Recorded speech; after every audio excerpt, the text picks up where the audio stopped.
ભાઈ જયેશ અમારા ઘરે અમને મળવા આવ્યા એટલે એમ કીધું કે મારા મેરેજ થયા નથી કહે છે, હું તમારી દીકરી જોડે લગ્ન કરવાનો છું કહે છે. મને એની મમ્મી કીધું અને મારા હસબન્ડના પપ્પાએ કીધું. રિલેશન હતું આપનું? લવ બાબતનું મારી જોડે રિલેશન.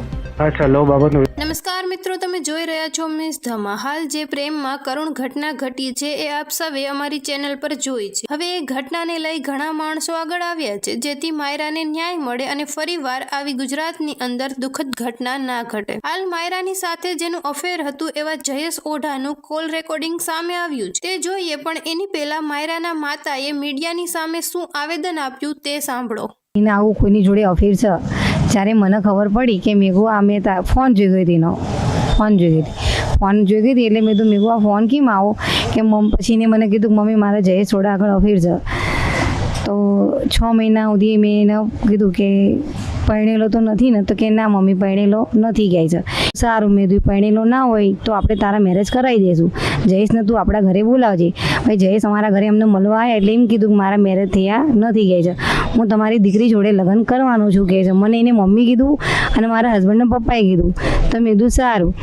અને પછી એને થોડોક ટાઈમ થયો, 2-3 મહિના જેવું, એટલે મેં ફોનમાં જોયું કે એ છોકરો મેરેડ છે. એટલે મેં મારી છોકરીને કીધું કે આ તો મેરેડ છે. એટલે કે મમ્મી મને બી અત્યારે જ ખબર પડી કે મમ્મી એ મેરેડ છે. મમ્મી હું શું કરું, મને આનો રસ્તો દો. તો મેં કીધું મારા દીકરા તું વળી જા. પણ પછી એને બંને માણસે થઈને ટોર્ચર કર્યું મારી છોકરીને. એ ફોનમાં બધું પૂરું છોડીને જ ગઈ છે.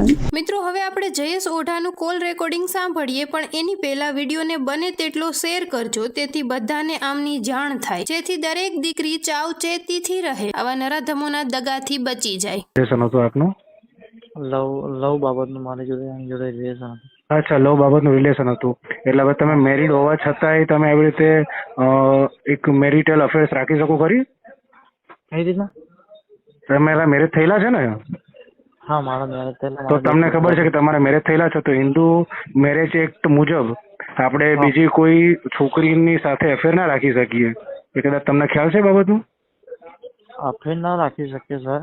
હા, પણ વસ્તુ એવી હતી હા, તો જ્યારે બી એની જે પોઝિશન હતી એની કેવી પોઝિશન? સોસાયટીની પોઝિશન. હા, હા. ત્યારે મેં એને બચાવવા માટેના બહુ ટ્રાય કર્યા. હા, હું તો પીએ સાહેબ ને આ વસ્તુ કહીશ કે ભાઈ આમાં ફરિયાદ દાખલ તો તમે હું તમને સીધી વસ્તુ વાત કરું ને. હા, બોલો. મિત્રો, આ રેકોર્ડિંગ કેટલું સાચું છે એ તો આપણે નથી જાણતા, પણ જેમ બને તેમ વહેલા માયરાને ન્યાય મળે અને આ લાલ બત્તી સમાન ઘટના બને ત્યાં સુધી શેર કરજો જેથી કોઈ ગુજરાતની દીકરી ફરી આવા નરાધમના હાથમાંથી બચી જાય.